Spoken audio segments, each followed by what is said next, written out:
अरविंद केजरीवाल इस्तीफा देते हैं तो अगर वो सीएम बनाते हैं आतिशी को या सौरभ को बनाते हैं तो उन्हें अपना शीश महल छोड़ना होगा। और इन दो उदाहरणों को देखते हुए मुख्यमंत्री केजरीवाल अगला भविष्य चयन करेंगे कि उन्हें कहाँ जाना है, पत्नी को अपने सीएम बनाना है, सौरभ को बनाना है या आतिशी को बनाना है, क्योंकि इससे पार्टी टूटने का खतरा होगा।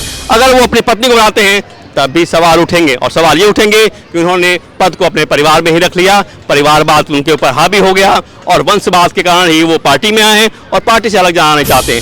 दो नामों की चर्चा है, दोनों रेस में है मुख्यमंत्री के, लेकिन जो तीसरा नाम है और सबसे इंपॉर्टेंट है उसका जिक्र नहीं हो रहा।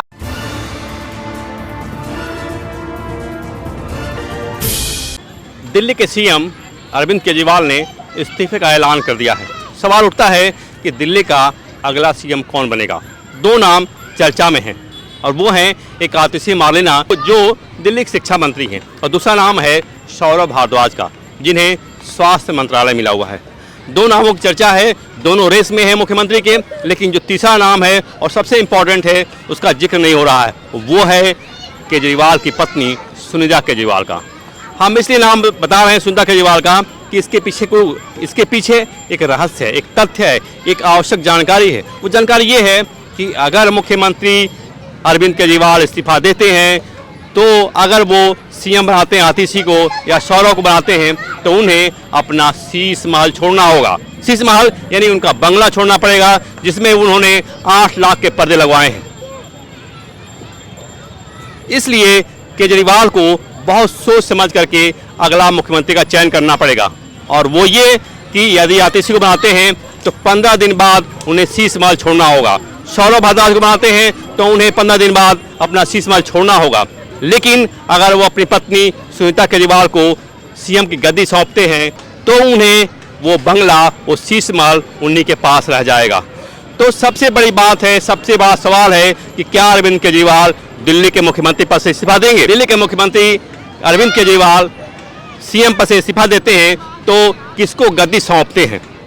दो चीज चुनौती उनके सामने है और दोनों चुनौती का जिक्र हमने आपसे कर दिया। आतिशी सामने उनके हैं और सौरभ भारद्वाज हैं और साथ ही उनकी पत्नी सुनीता केजरीवाल हैं।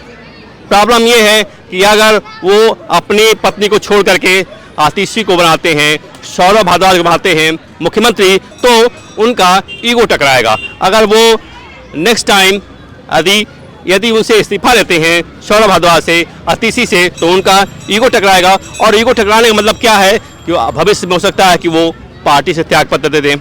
ये भी हो सकता है कि आतिशी या सौरभ अपने मंत्रालय अपना चयन करें, अपने मंत्रियों का चयन करें, अपने साथ रखें और उन्हें प्रभावित करें, तो भविष्य में उनके साथ 5-6 विधायक, 5-6 मंत्री अगर टूटते हैं तो उनके साथ जा सकते हैं। तो बहुत बड़ा संकट है, धर्म संकट है केजरीवाल के सामने कि वो अपनी पत्नी को सीएम बनाते हैं या सौरभ भारद्वाज को बनाते हैं या आतिशी मार्लेना को बनाते हैं।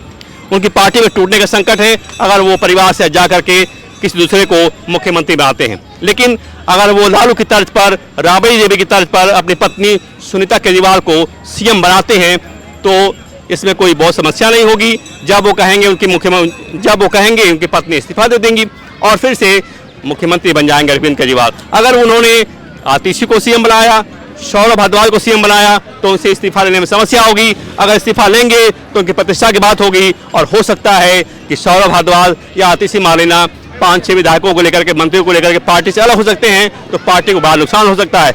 आपने देखा होगा कि चंपई सोरेन के साथ क्या हुआ, हेमंत सोरेन ने क्या किया।